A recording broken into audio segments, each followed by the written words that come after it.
The Battle of Winterfell is something we've all been waiting to see since pretty much season 1. I mean, since episode 1. Winter is coming, right? This is what's been promised and teased for 7 straight seasons. So it needed to be one huge epic battle. I'm sure people probably wanted more, like it was going to last 2 episodes or 3 episodes. There's just going to be more conflict with the White Walkers.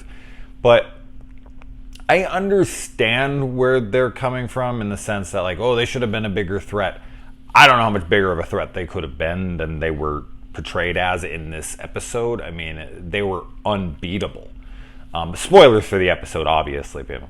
But just let's get that out of the way. But the White Walkers really aren't that interesting of characters, right? So none of the soldiers are anyone you know. The Night King is really the only recognizable character. Everything else is just zombies. And he doesn't speak. So how long can you prolong a battle with these guys? Get it all out of the way in one like hour and a half long episode. Make it epic. Freaking, go balls out with it. And they did. So for me, I understand it all being wrapped up in like one episode. Technically, it really wasn't though. I mean, they fought them in plenty of other episodes. So it's not like this, it's all just was compacted into this one episode. Bullshit. Freaking episode where Daenerys flies in and saves them when they're trapped on the ice. They fought a ton of them there, and plenty of other episodes where they fought them hard home and whatnot. But yeah, I mean, the battle was fucking epic. I mean, have you ever seen anything like this on television ever in your whole life? No, of course not. And it's going to be a while before you see anything like it again. And of course, they got the right director. They got the guy who did Hard Home and did Battle of the Bastards. The only reason that I may prefer the Battle of the Bastards fight sequence is because I could see that fight sequence 100%.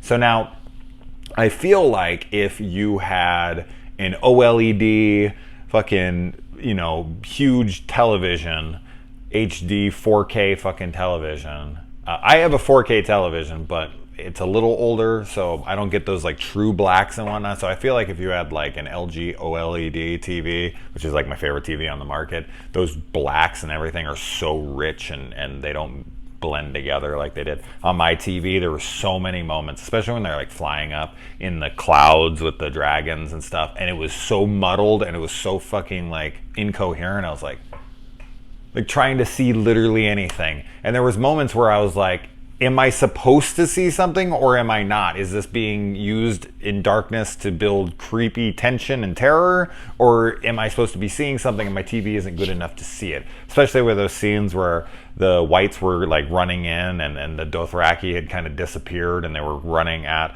the Unsullied, and I was just like, am I supposed to be seeing anything? And I was like, I don't think I'm supposed to be seeing anything, but because I couldn't see anything else, I was like, I don't know. Am I supposed to see anything? But yeah, I think the big first moment for me, because there's so much good buildup in the opening here, and then once the Red Woman shows up and she fucking lights up the Dothraki swords, that actually made my mouth drop. I was like, oh, like I literally out loud fucking was like, oh shit. It's just all like just right down the line, all their swords lit up. Real fucking good that did them. That didn't do shit. Within like 1 minute, all those fires had been put out. Jorah ran in there with his Valyrian steel, and everyone else has these flaming swords like barracks.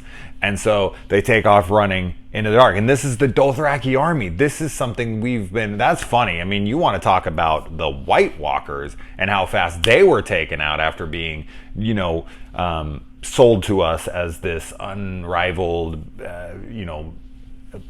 group of death. Here's the Dothraki, which we've been promised the same thing. And yes, we've seen them in open combat. And trust me, they've been used before. But against the White Walkers, they didn't do fuck all. They died. They did almost more damage against the army they were fighting for once they were raised back up than they did against the Whites to begin with. So I think the Dothraki were just completely out of their element. They ran in first. They were kind of the first responders, went in, and were just like, we're fucking dead. And Jorah runs back, on his horse, and like maybe 3 other Dothraki, and you're like, they're all dead. They're gone. And then the Unsullied, I mean, the Unsullied clearly showed that they were more to be trifled with. I mean, they put up 1,000 times more of a fight than the Dothraki did. And they kind of encountered them in the same way. So I don't feel like it was an unfair advantage. Plus, the freaking Dothraki had light. You know? The freaking Unsullied had no light. They couldn't see shit. The Dothraki had plenty of light, although the flame burning close to your flame, maybe you can't see because the flame, I don't know. But yeah, they got wiped. They got wiped the fuck out. That was hilarious. She comes in and she's like, let me light all those swords for you so you can see yourselves die. And then they run in, they die. He comes back, and I was like, because I was in, what the fuck happened to Ghost? Ghost was like at the head of the charge with Jorah. Ghost dead? Is Ghost gone? Or is he just gonna be fine again? Like, Ghost just likes to disappear. I don't know why they do that in this show, but he really just kind of, he's in frame for like a second and then he's just gone. So yeah, Jorah comes back. They come in and they start coming. Now, and that was a great sequence when you just hear them coming, and then when they come through, it was like World War Z. They were so fast, and there were so many of them. You were just like, what the fuck can anyone do at this point? We had placed bets on who was all going to die, because I thought a lot of people were going to die. I'm very surprised at how few deaths we actually got in this. We only got 4 characters that I really was like, oh shit. I like, these were all characters outside of Jorah. I didn't want Jorah to die. I fucking figured he was going to, and he went out the best way he could have, though. He was protecting Daenerys. That is the way Jorah wanted to go. So I'm glad that he got to go down protecting the love of his life there. Beric, I feel like, yeah, it's this guy's time. It's like, how many lives does this guy get? Lady Mormont, holy shit, so cool. I didn't know if they had the balls to kill a little kid like that in the episode, the way that they did, where he picks her up and he crushes her. But come on, what a badass moment this is, that she takes the dragon glass and she shoves it right in a giant's eye. Like, the giant that they have is taken down. Their biggest soldier is taken down by their littlest soldier. Fucking awesome. It's like poetic, right? So that was beautiful.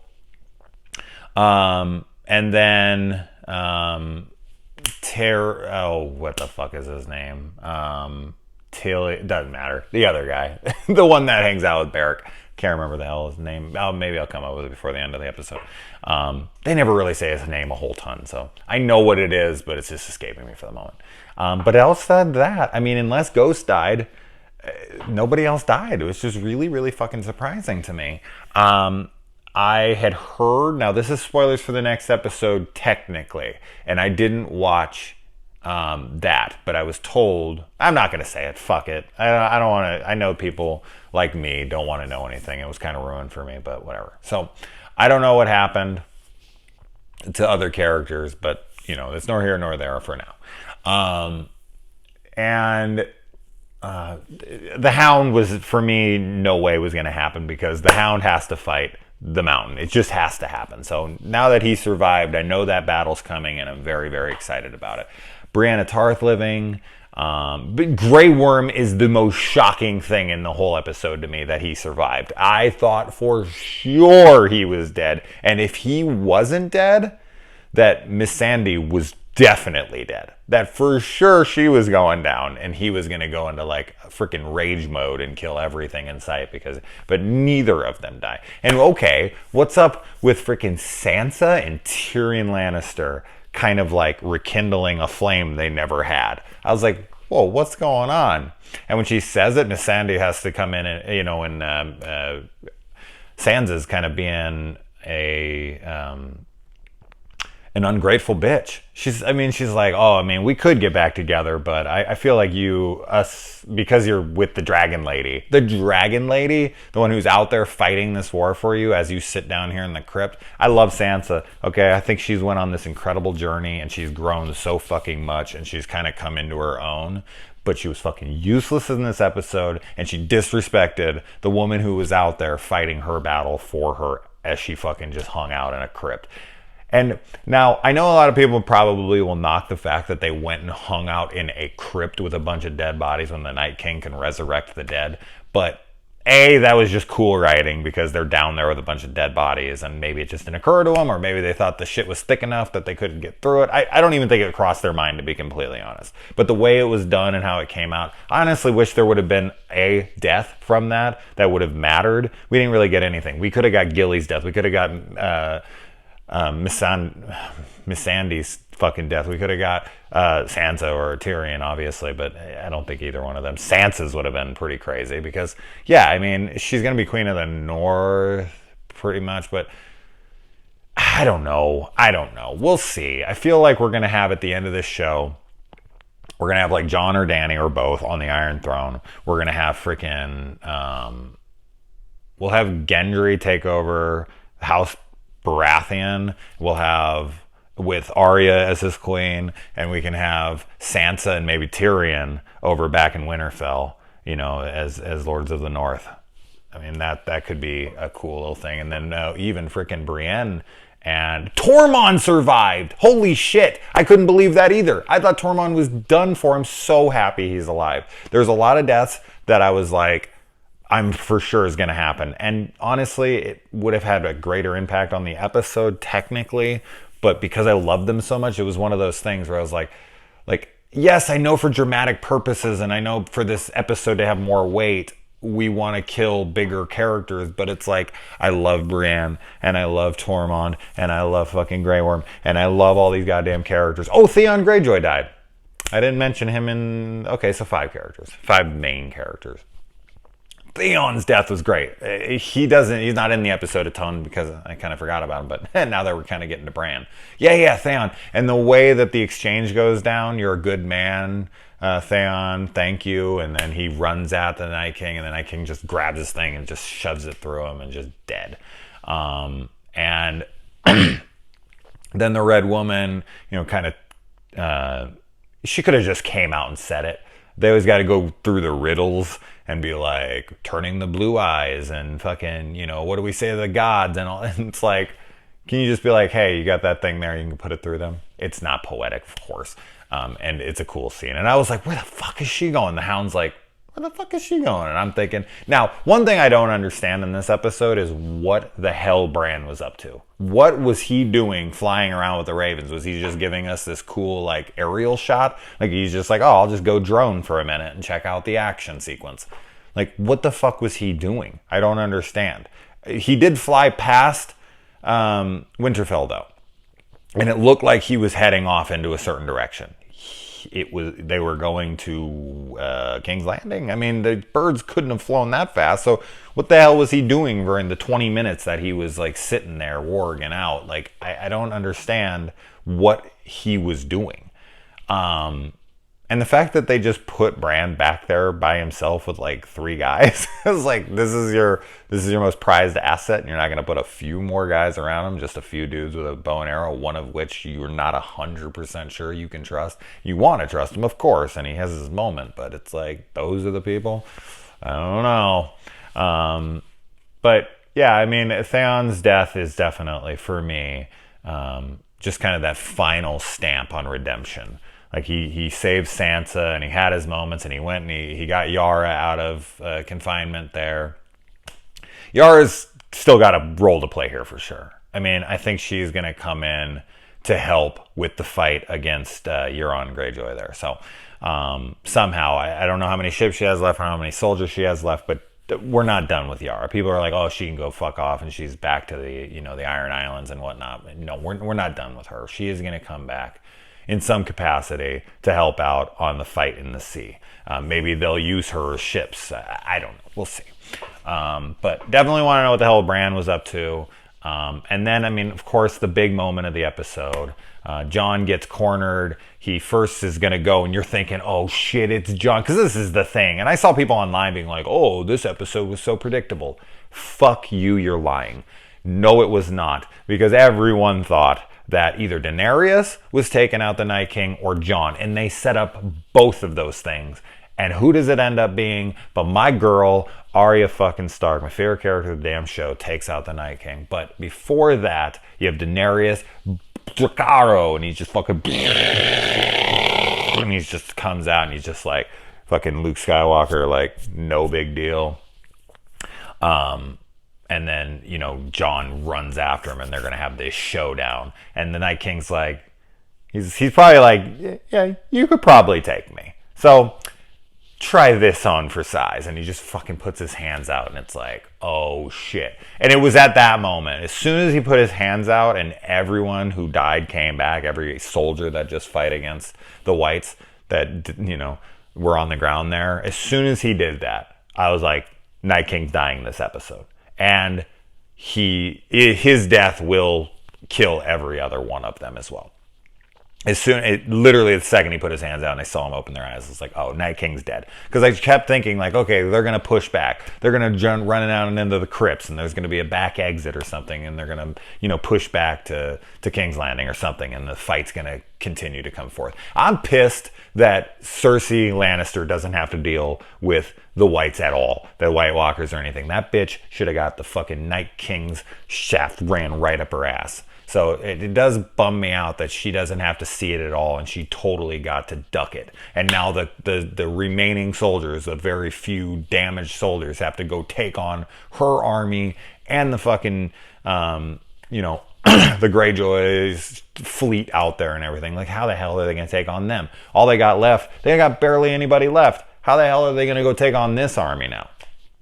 So it sucks that she doesn't have to deal with it at all. But as I said, as soon as he put his hands up and I saw how many there were, and it turned into fucking straight up like World War Z for real. Like, everyone was cornered. You had Jaime cornered. You had Brienne cornered. You had fucking, you know, everyone. All of them. Tormund, everyone. You thought they were dead for sure. And Jorah's going and he's protecting his lady, and Daenerys is fucking back there. Oh, so emotional. So many moments where you're like, oh my God, this is going to happen. And then here we go. Night King comes up, kills Theon, throws his ass out of the way, comes up to Bran's, putting his hands out, and boom, comes in. Arya from the back, fucking QB sneak, comes up, jumps, and he fucking grabs her. And he starts crushing her, and I was like, oh shit, you think it's going to be this big moment. And you're like, oh shit. And then she drops the knife and grabs it underneath her, which is a move in another movie. And I'm not fucking remembering what it is, but someone, if you can remember, that move is used in another movie. And I fucking have it in my head. I can see the scene, but I can't place the title, and it's pissing me off. But whatever. Drops the knife, shanks his ass, and boom, they all just shatter like glass. And Jon gave up at that point. He was dead. He was just like, fuck it. I don't know if he was trying to scare him off, or he was just, that was him saying goodbye for the second time. He's now died, but he obviously doesn't. And he goes up and he's just given up. And Jon was supposed to have that big showdown. I mean, in reality, Jon didn't do a whole lot in this episode. And he was flying around in the clouds with Daenerys. Like, he was supposed to be down there in the fight, but he was, don't get me wrong, you know, these dragons were laying waste, but in reality, could he have not just then, like, not been on there and had Daenerys just flying around with the dragons and laying waste? Like, he was just sitting there watching the battle. Yes, he did get behind enemy lines so that he could go after the Night King, and I understand that that's their plan. But he drops down and then he gets cornered. But so good that he got this direct line of sight, and they were going to have that moment. And I thought for sure they were going to go at it and it was going to be this big epic battle. And then he just was like, oh, I got a cheat code. I'm going to fucking throw in my game genie right now and just get 1,000, you know, extra soldiers and just run them at you. How the hell, you know, and then Daenerys comes in and lays some waste to those guys so that he can go after. And then, Arya comes in, boom, dead, and we're kind of just left with the wreckage. But the wreckage really isn't all that high. It is for them, in you know, relatively speaking, of course, because they lost so many soldiers. But to us, you know, the people we know, we really only lost like 5 characters, maybe 6 if Ghost is gone. So 5 characters that we know pretty well. One of which I don't know well enough to actually fucking remember his name, and it's pissing me off because I know the damn name. But it's one of those things, you know, where I've done it before in the past. I press stop and I'll be like, oh, it's whatever. But overall, yeah, I mean, the only real complaints that I have about this episode is that I couldn't see it in certain spots. So I feel like if I had a better television in the future, I'm hoping that I'll have a better television to test this theory out on. So what are your guys' problems with the black? Did you have issues with that? Could you see, or are you fine? And if you were, that's awesome. And yeah, I mean, I would have liked it to be stretched out a little more, but as I said, they're not all that interesting of characters. So how long can you prolong this fucking this battle and this end for? You know that this fight eventually has to move to King's Landing. Now bringing the Night King's army, but the only reason the Night King's army would come at them, they'd be kind of trapped in the middle. It wouldn't really work. Like, they'd fall back to King's Landing, but Cersei would just have them killed and then fight the fucking army anyway. So I just don't feel like, from, you know, what it was set up as, there would have really been anything except for just them on the run in the next episode. We don't want to see that. What we want to see now is we need to see the game plan. They're going to strategize this next episode. They're going to, you know, kind of count their losses, figure out what their fucking move is, and then, you know, episode 5 and 6 is just going to be, 5 is probably going to be the big battle, and 6 is going to be the confrontation with Cersei and the dividing of the houses and who gets what and whatnot. So really looking forward to all of that. I will definitely be expecting the next episode to be a little slower, like the first two, which I loved, and I know a lot of people dislike, but I don't know what the hell they're talking about. Those are such great character building moments and such great build up to this amazing epic battle that we did get in this. So yeah, what did you guys think? Are you with me? Was this fucking awesome and you had problems with the blacks or whatever? What characters did you think were gonna die that didn't? Did you call all of them? I sure didn't. I think I named almost every one of them as deaths, you know, to come. I think I did pick everyone who died.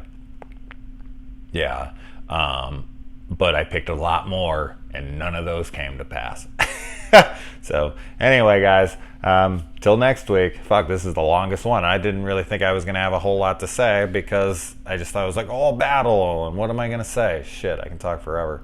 But my girl Arya coming through in the clutch. Fucking poop. Done. Adios.